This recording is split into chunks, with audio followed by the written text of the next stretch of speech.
Uniso Economia. Oi, gente, estamos chegando com mais uma edição do nosso Uniso Economia, aqui pela Rádio Uniso, também pelas redes sociais da Universidade de Sorocaba, o Labicom Uniso, @Labicom Uniso, lá no Instagram e também lá no nosso canal no YouTube, o canal do YouTube do Labicom, também trazendo sempre muito conteúdo. E você acompanha também o Uniso Economia em 104,5, lá na Cantate FM, na cidade de Votorantim. Bem-vindo ao nosso Uniso Economia. Hoje nós estamos recebendo, para um bate-papo importantíssimo, o professor Marcos Canhada. O professor Marcos Canhada é o coordenador da Cesta Básica Sorocabana, e a Cesta Básica Sorocabana que completou 30 anos, mas hoje nós não vamos falar da Cesta Básica, até porque nós estamos gravando esse programa no dia 20 de fevereiro. E uma notícia importante saiu neste dia 20 de fevereiro de 2026. Antes, obviamente, de mais nada, professor Marcos Canhada, um prazer receber o senhor mais uma vez aqui. Bem-vindo ao Uniso Economia. Foi tudo tranquilo aí nas férias, professor? Tudo em paz? Carnaval deu para dar uma brincada, uma relaxada? Já voltar aí com as baterias carregadas? Carregadas para começar esse ano. Agora vai deslanchar aí, né? Satisfação estar aqui com o time do Labicom, felicidade sempre, agradeço a oportunidade, a disponibilidade desse canal que vocês têm tratado tão bem aí. Eu acho que é um canal importante aí para atender demandas da sociedade. Fico feliz, animado, estamos começando aí com os nossos alunos, motivando para que tenhamos um semestre que traga produtividade, que a gente agregue horas aí no nosso plano de voo, né? E que possamos caminhar de forma eficiente aí na busca da nossa felicidade. Na chegada do senhor aqui aos estúdios, nós fizemos uma brincadeira, essa brincadeira obviamente que ronda aí os corredores das empresas e tudo mais, né? Esse restinho de ano não dá mais nada, professor? Pois Tem é. muita coisa ainda para rolar nesse restinho de ano. Não, tem bastante, né? Até a gente mudou o assunto aí, porque nós tivemos uma big notícia aí para conversar, mas a gente ia falar exatamente de trajetória, né? Uhum. Veja, nós estamos aqui em fevereiro e está em época ainda de planejar, né? Temos muita coisa pela frente, o ano está só começando, mas ao mesmo tempo ele voa, né? Então a gente tem que ter o equilíbrio, saber lidar com os recursos escassos. Essa é a nossa questão sempre na economia, né? Parece que era Natal esses dias, já estamos aqui quase terminando fevereiro. Então é importante aí que as pessoas planejem, né? Porque as coisas ocorrem muito rápido e é importante que a gente aproveite, né, esse restinho de ano, como você disse, aí da melhor forma possível para atingir os nossos objetivos, né? Atingir os objetivos é muito importante sempre, porque tem decisões que são tomadas no Brasil e fora dele, que vão mexendo com a economia global. A decisão da Suprema Corte dos Estados Unidos de derrubar o tarifaço imposto durante o governo Donald Trump muda de forma relevante o ambiente do comércio internacional e traz reflexos diretos para o Brasil. Professor Marcos Canhada, primeiro, importante decisão da Suprema Corte, a expectativa já era essa, a gente já via isso, obviamente, em todas as agências de notícias, economistas falando sobre essa expectativa, e o que muda realmente diretamente para o Brasil essa alteração e essa mudança, essa decisão da Suprema Corte norte-americana? Pois é, vamos começar um pouquinho lá atrás para entender todo esse cenário, para chegar nesse momento de decisão de justiça. E decisão de justiça se cumpre aqui no Brasil e nos Estados Unidos também, principalmente quando é da Suprema Corte, né? Então veja, todo esse cenário, Douglas, ele surge lá atrás com a proposta do Trump de privilegiar o país, né? América Grande, lembra dessa busca? E é aí que ele vence as suas eleições. E dentro dessa América Grande, o Trump tem uma proposta que é de protecionismo. Ou seja, criar condições para que tudo é exagerado, mas ele sempre usou esse termo, né? Tudo que seja usado na América seja produzido na América. E aí ele vai adotar uma estratégia que é a estratégia de criar barreiras. Barreiras aduaneiras. Então eu vou colocar mecanismos de protecionismos para que fique mais caro o produto do mundo e isso favoreça, né, os produtos americanos e com isso eu crie mais empregos. Então essa era a teoria inicial dele. contradizendo teorias que surgem lá com Adam Smith, com David Ricardo, né? Esse pessoal, o Trump veio para abolir isso, porque ele dizia teoria das vantagens absolutas e comparativas. Você deve produzir aquilo que você é eficiente, exportar o excedente e importar aquilo que você é menos eficiente. Ele veio bloqueando tudo isso. Não, isso não existe. A América é grande, a América vai produzir e nós temos condições, eu vou criar bloqueios aqui para que a gente possa estimular o emprego e é isso que eu prometi para a sociedade e é isso que eu vou realizar, ok? Então esse é o cenário. E aí ele usa qual ferramenta? Impor tarifas. É um mecanismo onde eu encareço o produto externo e deixo o meu produto mais competitivo. Vamos pegar um exemplo clássico aí que a gente tem. Que é uma competição muito grande, o suco de laranja. O suco de laranja é um exemplo clássico, né? Os Estados Unidos têm uma grande indústria de produção de suco de laranja, mas ela é menos competente, menos eficiente do que a indústria brasileira. Qual é o meio de eu resolver isso? Coloco tarifas no suco, coloco tarifas no aço, coloco tarifas em tudo que eu quiser colocar. E aí, ao colocar tarifas, eu deixo o meu produto mais competitivo e gero oportunidades dentro do meu mercado. Só que existe um aspecto que o Trump deve contar com isso, mas ele não está ligando muito, que é o encarecimento dos produtos. Por quê? Pesa no bolso deles. Vai pesar no bolso de quem está lá consumindo. Então ele falou, tem uma gordurinha aqui, a minha inflação está relativamente baixa, eu vou arriscar isso. Então eu vou conseguir fazer o quê? Arrecadar alguns bilhões, o governo arrecada ao colocar essa tributação, o importador lá nos Estados Unidos vai ter que pagar um tributo para os Estados Unidos. Se eu não me engano, arrecadaram aí, salvo engano, 300 bilhões de dólares, acho que esse é o número aí, nesse período com tarifas.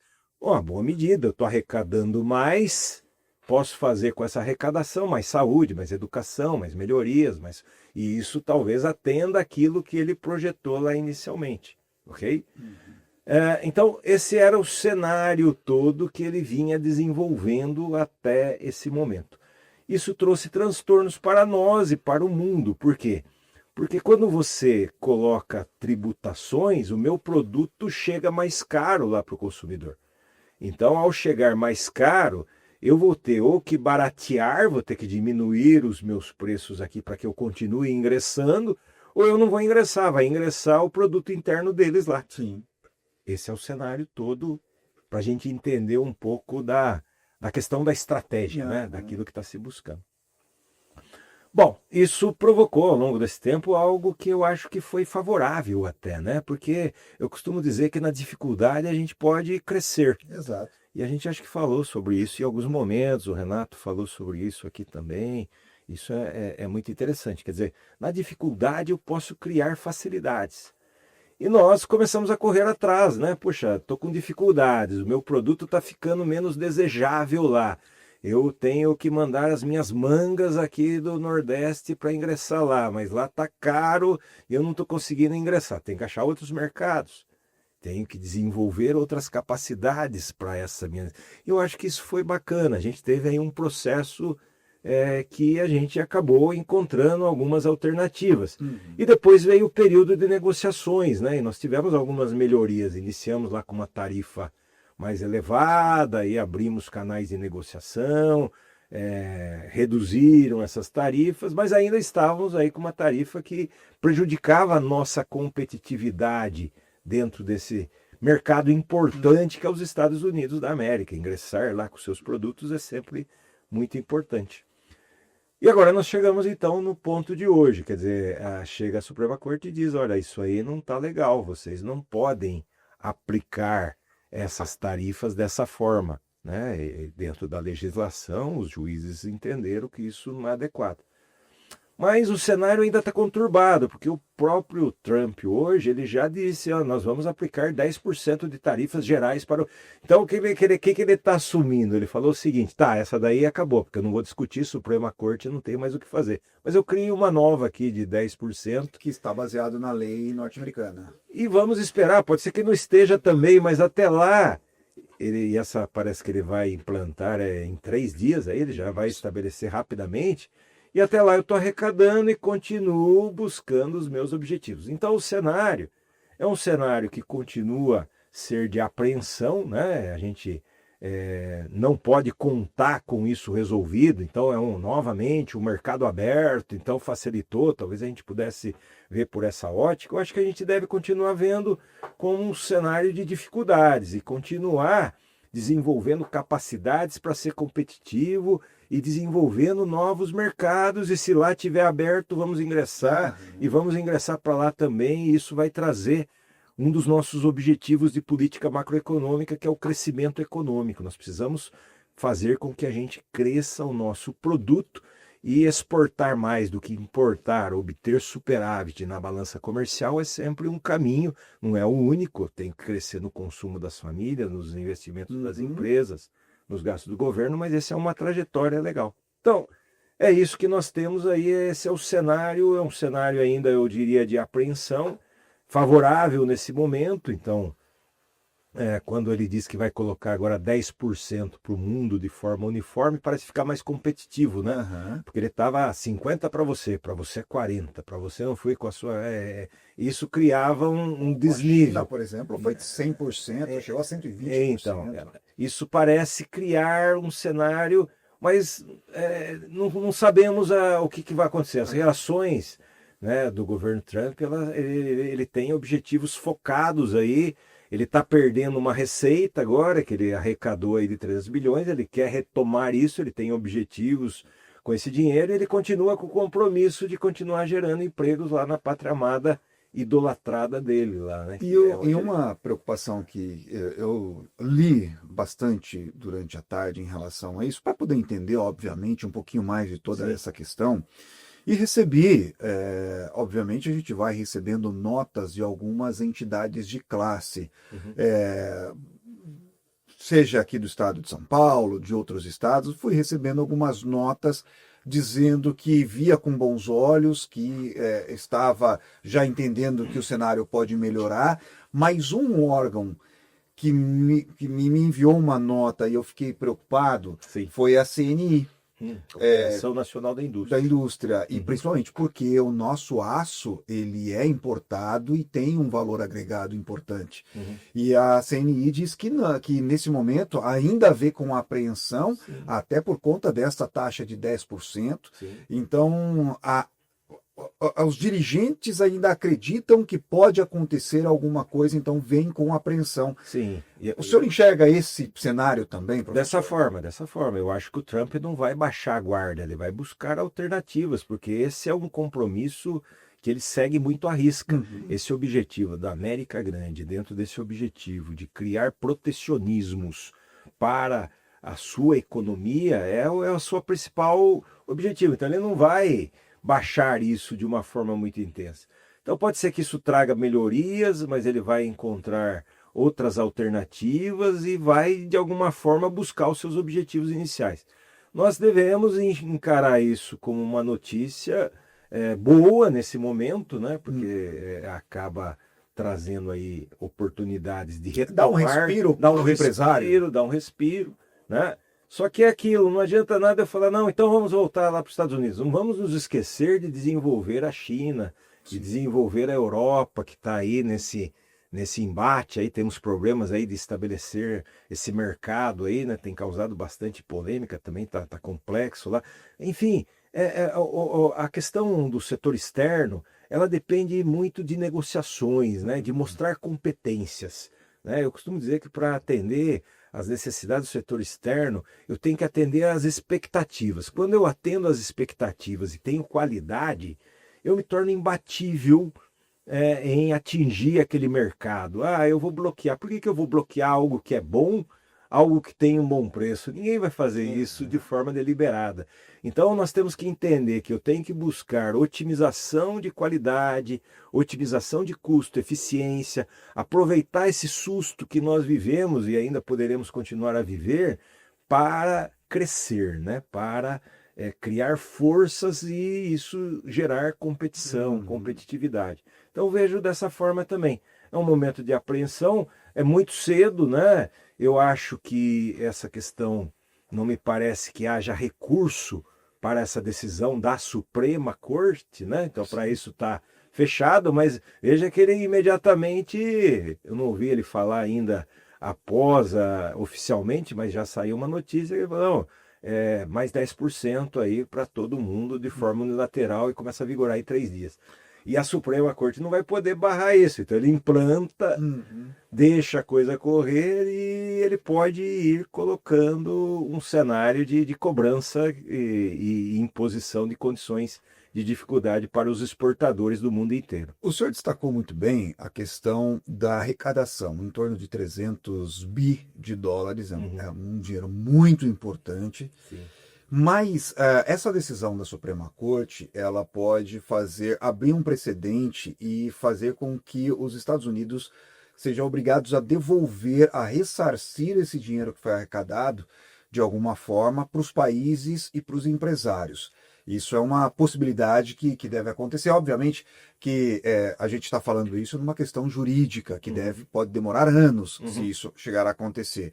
Mas aí eu pergunto a opinião do senhor em relação a isso. O senhor acredita que os países vão em busca desse recurso, vão buscar, tentar entrar, de repente, num embate jurídico com os Estados Unidos para reaver esses valores? Eu acho que isso não é possível. Isso não será factual.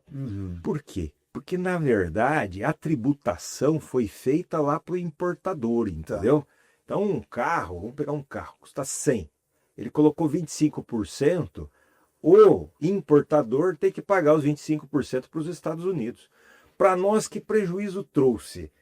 Eu tive que baixar o meu preço se eu continuasse querendo fornecer. Isso é difícil de quantificar, entendeu? É difícil de fazer essa quantificação. Então, eu imagino que alguém lá dentro dos Estados Unidos poderá querer reaver os seus 300 bilhões, o consumidor lá, entendeu? O consumidor americano que foi taxado, acho que Olha aí... que fala importante é essa. Aí sim, aí eu sou cidadão americano, falo, pô, se isso não poderia ter sido feito e eu fui tributado, eu quero meu dinheiro de volta. Aí é uma discussão jurídica no âmbito interno. No âmbito externo isso é muito mais complexo, porque a tributação para o exportador ela acabou custando caro na dificuldade de eu ingressar, e aí para ingressar eu baixei o preço, tive que perder eventualmente para poder continuar ingressando lá ou deixei de ingressar. E isso discutir no âmbito, teria que discutir isso na OMC, na Organização Mundial do Comércio, que tem muitas dificuldades em tratar desses aspectos. Então não vejo essa possibilidade, mas vejo talvez lá dentro dos Estados Unidos agora ações do consumidor querendo, porque o consumidor encareceu os produtos e ele pode falar, se isso era ilegal, quero o meu dinheiro de volta, entendeu? Os Estados Unidos, ou melhor, Donald Trump, nesse momento, ele sai enfraquecido com essa decisão.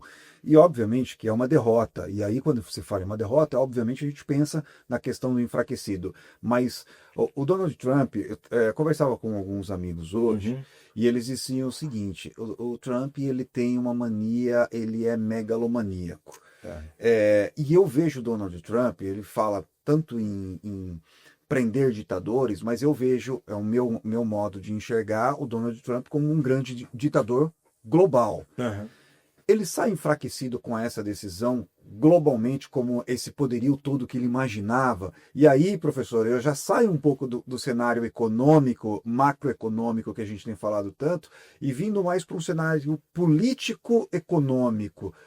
Dá para enxergar, ele sai enfraquecido dessa forma? Acho que sim, e isso é perigoso, né? Porque ele é uma fera, e feras feridas, elas costumam reagir, né? Então me preocupa um pouco esse aspecto, né? Politicamente ele está se sentindo, ele vai brigar lá dentro, vai dizer que ele está atendendo às expectativas do cidadão, vai criticar os juízes, né? Vai criticar o Supremo, vai dizer que estão jogando contra, e vai querer demonstrar isso como se ele fosse penalizado nesse momento e que está se contrariando os desejos da América Grande, né? Então é óbvio que alguém quando a gente percebe isso, que ele é um enfrentador dos seus objetivos e ele é o único desejo que ele tenha de sucesso e de vitória, né? Quando você sofre algum tipo de derrota, ele vai ferido buscar algumas alternativas, e já demonstrou hoje, né? Já dizendo que, olha, tem 10% para todo mundo, em 3 dias está decretado. Então, ele vai continuar buscando atingir os seus objetivos e espero que isso não dê tempo para ele arrumar outras confusões geopolíticas mais graves, que nesse momento nós temos problemas aí, né? Exato. Nesse momento nós temos um conflito perigoso lá que está afetando o mundo aí, navios estacionados lá lá no Irã, né? É uma questão outra que nós temos, e às vezes a pessoa vai procurar outra coisa para fazer, né? Então, então vamos arrumar isso aqui para a gente esquecer esse problema que me feriram agora. Espero que não, mas a gente começa a enxergar. É uma pessoa imprevisível, né? Tem demonstrado isso nas suas características de governo, a imprevisibilidade, não dá para a gente saber os próximos passos. Por isso que eu sempre digo, nós não podemos ficar olhando para aquilo que os outros vão fazer, e sim aquilo que nós podemos fazer para enfrentar cenários de divergência. E nós estamos inseridos sempre em cenários de divergência e precisamos nos fortalecer para caminhar bem. O Brasil precisa fazer isso para caminhar, para sair do subdesenvolvimento. Nós estamos ainda enraigados aí no subdesenvolvimento, e às vezes esse tipo de dificuldade pode gerar forças para estabelecer novos caminhos. Aprendemos aí que a negociação ela é sempre importante, não adianta a gente querer radicalizar, né? Então o radicalizar nunca é bom. Então é negociar, é encontrar alternativas, buscar novos mercados. Então a gente precisa fazer isso para criar um cenário em que o nosso produto penetre de forma eficiente, valorizado, né? Nós precisamos valorizar, nós escolhemos produzir commodities em grande quantidade, precisamos fazer o mundo entender que nós somos alimentadores do mundo, que isso tem valor e que precisamos pagar por esse valor que nós temos. Mas nós temos, então, que demonstrar qualidade nesse produto, na nossa carne que a gente exporta. Então, o árabe, por exemplo, quer a nossa carne numa certa condição. Se eu não fizer o abate dentro dessa certa condição, ele não quer o meu produto. Então, árabe, como é que você quer que eu faça o abate da carne? É dessa forma, é nesse método. Ok, vamos aprender esse método e vamos exportar carne moída, filé mignon e não boi em pé para os árabes que têm um valor baixo e a gente agrega pouco valor. E assim é com a Alemanha, assim é com a China, cada um com as suas características culturais.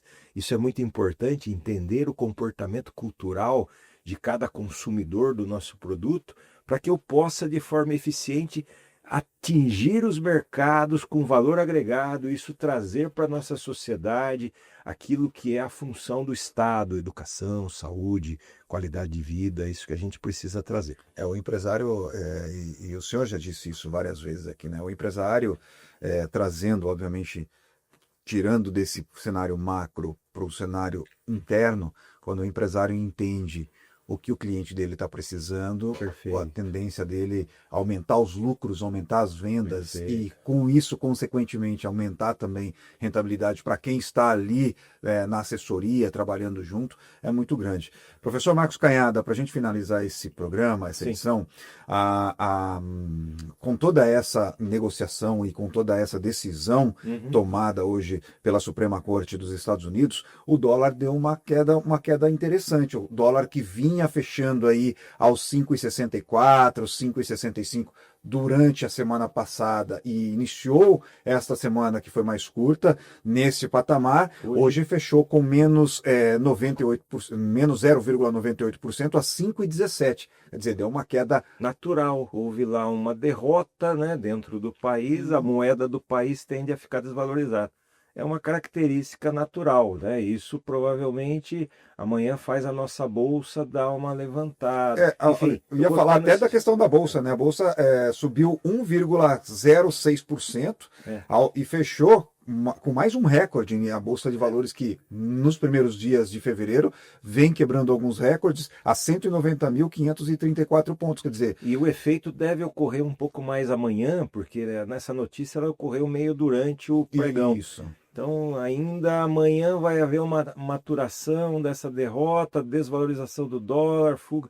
Isso tem sido bom. Nós estamos num momento bacana aí, né, de mercado de capitais. E é importante a gente entender, o mercado de capitais ele tem uma importância porque são empresas recebendo investimentos. Alguns voláteis, né, alguns que vêm simplesmente para aproveitar e surfar na onda do crescimento, mas alguns que vão trazer desenvolvimento aí para as companhias. Então, cenário natural aí, né, de pós-notícias como essa. Vamos acompanhar. Amanhã é um novo dia, né? Amanhã é sábado, a próxima semana aí vamos ver como é que tudo isso e quais são os próximos passos dentro desse jogo. Qual é a reação? Vamos ver o que o Trump falou, qual é o caminho que vai ser tomado, enfim.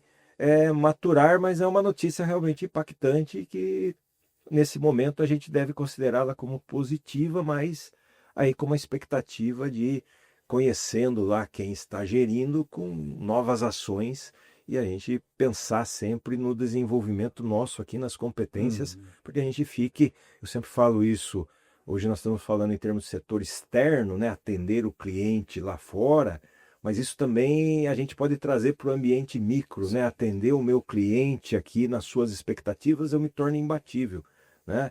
Então, se eu tenho um restaurante e atendo às expectativas do meu cliente, o meu restaurante, por mais que tenha dificuldades, o meu vai ficar funcionando, entendeu? Ele vai, então, atender, melhorar a minha eficiência. O almoço está mais caro. Hoje saiu uma notícia aí que a refeição está 9% mais caro do que ano passado.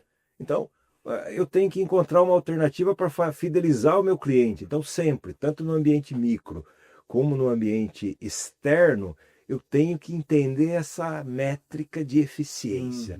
E aí eu vou navegando dentro das dificuldades, as dificuldades vão continuar, nós vamos embora e elas continuarão existindo aqui. E aqueles que mais sabem lidar com ela, que têm mais eficiência, serão mais felizes e esperamos que o Brasil seja um desses países que ao longo do tempo consiga ser mais feliz, né? Tá certo. Professor Marcos Canhada, conosco aqui no Niso Economia, esta segunda edição da 4ª temporada. Você vai acompanhar essa edição nesta segunda-feira, dia 23, 23, né? Segunda-feira, dia 23. E nós gravamos esse programa no dia 20, no dia em que essa notícia estourou, Sim. como nós usamos a linguagem jornalística, e já trazendo o professor Marcos Canhada para discutir um pouquinho este tema. Professor, mais uma vez, muito obrigado por estar junto com a gente. Sabe que os microfones estão sempre abertos, afinal de contas, tem muita coisa sobre economia para a gente aprender com o senhor. Eu que agradeço, Douglas, a recepção sempre calorosa, a todo o time aí do Labcom pelo apoio de sempre, aí, obrigado, parabéns pelos trabalhos que vocês têm feito aí na universidade, a gente acompanha todos eles, não só o Niso Economia, parabéns, a gente fica feliz, estamos no caminho certo, vamos seguir esse caminho com eficiência, a gente vai buscando a nossa trajetória aqui de uma universidade grande, né, que abriga de forma eficiente aqui e busca sua missão, né, sempre de forma eficiente. Obrigado. Esse programa é uma produção do Laboratório de Comunicação da Universidade de Sorocaba. O nosso Labcom tem a coordenação da professora Evenise Batista, hoje na técnica de gravação, Jéssica Toffoli, também João Aoki, e a Ana também está por aqui dando aquele suporte, aquele apoio, e a apresentação é de Douglas Vale. A gente volta na próxima semana com muito mais informação, com muito mais discussão sobre o mundo da economia. Vem aí essa discussão importante, o final da escala 6x1. Já tem alguns comércios, tem aí alguns grupos de empresários que estão aderindo, porque, segundo eles, já sentiram a melhora na chegada de mão de obra um pouco mais escassa, mas isso é assunto para um outro momento aqui no nosso Uniso Economia. Tchau, tchau, até lá. Uniso Economia.